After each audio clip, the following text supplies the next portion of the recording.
Supreme court नागरिक अधिकारों में या विशेषकर मौलिक अधिकारों के विस्तार में या मौलिक अधिकारों को रिकॉग्नाइज करने में बहुत बड़ी महत्वपूर्ण भूमिका निभाती है। हम देखते हैं कि हमारे संविधान में आर्टिकल 226 और आर्टिकल 32 दो है जो फंडामेंटल राइट और लीगल राइट के प्रोटेक्शन के लिए माना जाता है। इवन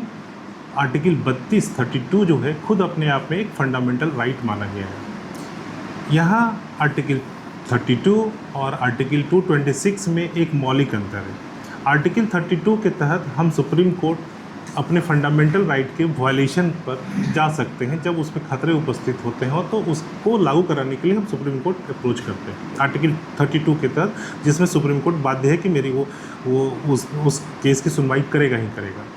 लेकिन वहीं आर्टिकल 226 जिसमें हम हाई कोर्ट में जाते हैं, यह फंडामेंटल राइट प्लस अन्य लीगल राइट के लिए हम जो हाई कोर्ट जाते हैं। एक तरह से हम देखें तो दोनों में अंतर भी है, दोनों का एरिया भी बहुत विस्तृत है। इधर सुप्रीम कोर्ट ने अपने आर्टिकल 32 का भी इस्तेमाल करते हुए 19 जून 2026 को एक बड़ा सा अच्छा सा जजमेंट दिया। ये जजमेंट आया है मनियार इलियास शेख रियाज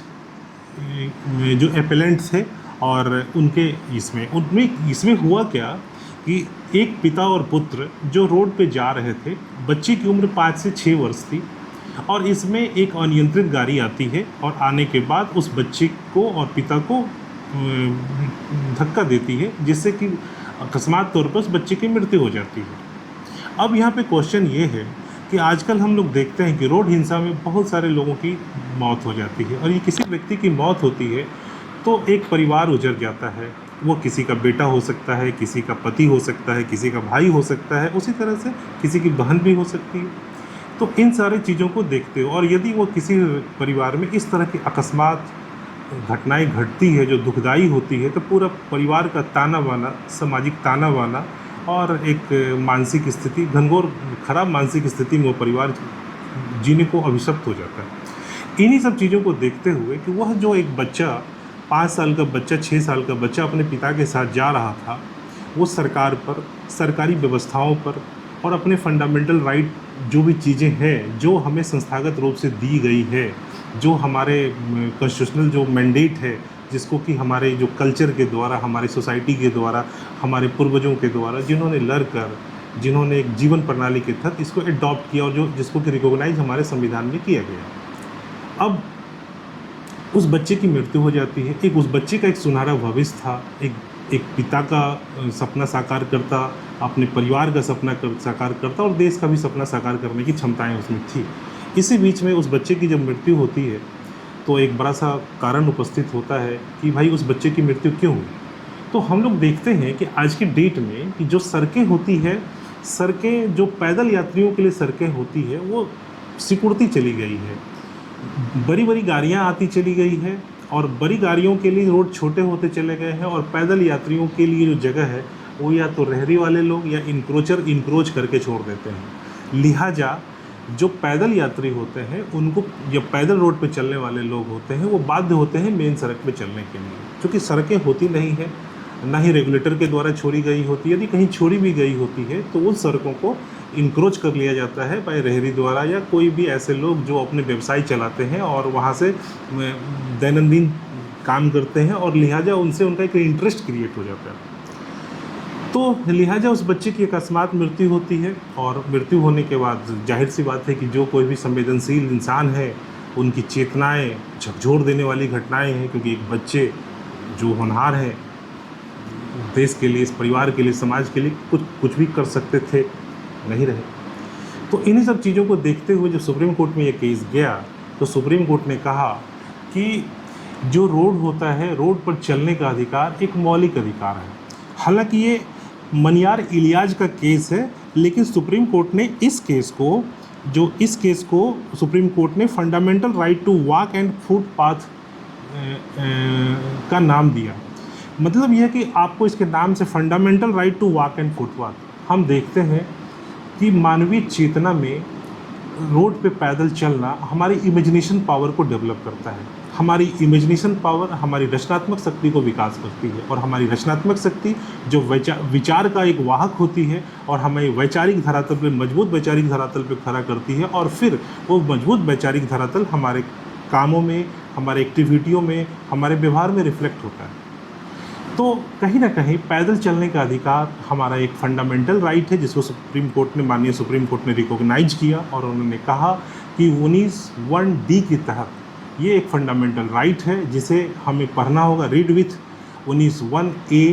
19(1)(b), 19(1)(c) और रीड विथ आर्टिकल 21। इनके साथ जब हम पढ़ते हैं तो एक मुकम्मल तस्वीर निकल के आती है जो ये बताती है कि फंडामेंटल राइट जो है, और उसमें जो फुटपाथ पे चलना या पैदल चलना हमारा एक राइट है, और उस राइट से हमारी इमेजिनेशन और व्यक्ति के डेवलपमेंट का, व्यक्ति और जो व्यक्ति का डेवलपमेंट होता है तो वो सोसाइटी का भी डेवलपमेंट होता है, और सोसाइटी जब डेवलप होती है तो जाहिर सी बात है कि वो राज्य और देश को भी गाइड करती है। तो इस रूप में हम देखते हैं कि सुप्रीम कोर्ट ने इसको रिकॉग्नाइज किया, लेकिन सुप्रीम कोर्ट ने इसको रिकॉग्नाइज करते हुए ये भी कहा कि रोडें आज के डेट में छोटी पड़ती जा रही हैं, जो गरीब हैं, वंचित हैं, या जो भी लोग रोड पर पैदल चलते हैं उनके लिए बहुत कठिनाई वाली सिचुएशन उपस्थित हो गई है। क्यों कि रोडें छोटी हो चली जा रही, गाड़ी बड़ी बड़ी होती चली गई है, और जो रेगुलेटर हैं वो रोड के लिए पैदल यात्रियों के लिए जगह नहीं छोड़ते, और यदि जगह छोड़ा भी जाता है तो उस पर अवैध कब्जा होता है। नतीजतन वही होती है कि पैदल यात्रियों के लिए कोई जगह नहीं है। तो सुप्रीम कोर्ट ने कहा कि ये फंडामेंटल राइट है, और इस राइट को इम्प्लीमेंट करना हमारा जो स्टैच्यूरी, हमारा जो ये है कर्तव्य है, और इस कर्तव्य के तहत उन्होंने माननीय स्टेट गवर्नमेंट, माननीय सेंट्रल गवर्नमेंट को एक फ्रेमवर्क जारी करने, एक फ्रेमवर्क तैयार करने के लिए कहा है। और साथ ही में उन्होंने ये कहा कि कोई भी एक्ट यदि कानून बन जाता है तो अपने आप में लागू नहीं होता है। जैसे मान लीजिए motor vehicles act, motor vehicle act motor जो ट्रांसपोर्ट व्हीकल्स है उसको रेगुलेट करने के लिए है, ठीक है। वो दैट मीन्स कि वो पैदल यात्रियों के चलने और उनको एक राहत प्रदान करने के लिए नहीं है, वो उन चीज़ों को देखता है। तो उसी तरह से इसी चीज़ को लेते हुए सुप्रीम कोर्ट ने कहा कि जैसे हम सूचना के अधिकार को तहत लेते हैं, तो सूचना के अधिकार के तहत एक ऑब्लिगेटर है। ऑब्लिगेटर कौन है कि जो किसी डिपार्टमेंट का हेड है, ऑफिसर लोग हैं, वो एक तरह से ऑब्लिगेटर है। रेगुलेटर कौन है? तो स्टेट गवर्नमेंट, सेंट्रल गवर्नमेंट इसको देखती है कि ये जो एक्ट है, इस एक्ट को बेहतर ढंग से लागू किया जाए, और इसके लिए एक फ्रेमवर्क व्यवस्था है जहाँ के लोगों को न्याय मिल पाती है। तो उन्होंने कहा कि ये जो पैदल यात्रियों को चलने का जो अधिकार है वो मौलिक अधिकार है, लेकिन इसके लिए कोई फ्रेमवर्क नहीं है। तो हम इस फ्रेमवर्क को पंचायतों के तहत, पंचायतों के विरुद्ध, नगर पालिका के विरुद्ध और इन चीज़ों के विरुद्ध, या जो रोड कंस्ट्रक्शन डिपार्टमेंट है उसके विरुद्ध इसे हम लागू कर सकते हैं। और ये अनिवार्यकारी व्यवस्था होगा कि सड़कें बनाते समय आप पैदल यात्रियों के लिए भी जगह छोड़ेंगे। और साथ में उन्होंने एक रेगुलेटर की भी बात की, जो ये रेगुलेटर ये ध्यान देगा कि जो ये व्यवस्थाएं यदि सही ढंग से संचालित नहीं होती है तो रेगुलेटर इस पर ध्यान देगा, और रेगुलेटर के अगेंस्ट में आर्टिकल 32 और आर्टिकल 226 के तहत हाई कोर्ट और सुप्रीम कोर्ट में आदमी रेमेडी के लिए अप्रोच कर सकेगा। तो इस रूप में हम ये देखते हैं कि यह जो व्यवस्था, हाँ साथ में इसमें एक और चीज़ बहुत अच्छी व्यवस्था हुई है जो मोटर व्हीकल एक्ट से जुड़े हुए हैं। चूँकि ये बच्चा मरा था तो ये बच्चा वर्किंग नहीं था, तो वर्किंग नहीं था तो जाहिर सी बात है कि इस बच्चे के लिए जो कंपनसेशन होगा उस कंपनसेशन का निर्धारण कैसे होगा, तो ये भी एक बड़ा सा सवाल था। और इस बड़े से सवाल से जूझते हुए जो हमारे सुप्रीम कोर्ट ने है कि एक रेस्टिट्यूशनरी रेमेडी उसके लिए भी एक दिया, और उन्होंने कहा कि जो बच्चा है वह बच्चा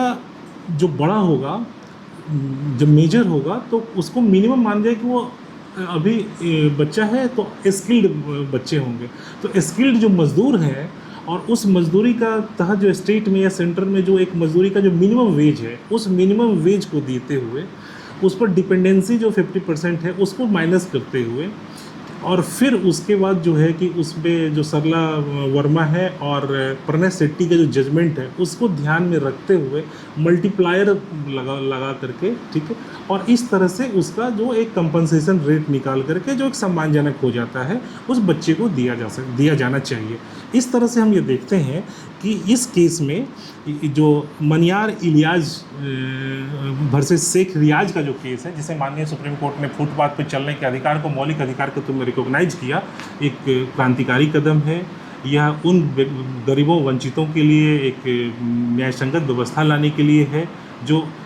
जिनके अधिकारों को इंक्रोच कर लिया जाता है, बड़ी बड़ी गाड़ी चलाने वाले लोग, उनके लिए तो रोड बहुत ज़्यादा उपलब्ध हो जाता है, लेकिन जो बिना गाड़ी वाले लोग हैं उनके लिए रोड उपलब्ध नहीं हो पाता। तो इस तरह से हम ये देखते हैं कि पैदल चलना एक मौलिक अधिकार है। पैदल चलने से या वॉकिंग से लोगों की इमेजिनेशन पावर विकसित होती है, जिससे विचार मजबूत होते हैं और विचार फिर कार्य में उतरते हैं, और ऐसे में वो मजबूत समाज, मजबूत स्वस्थ समाज और एक सशक्त देश का निर्माण करते हैं। आज के लिए बस इतना ही। धन्यवाद।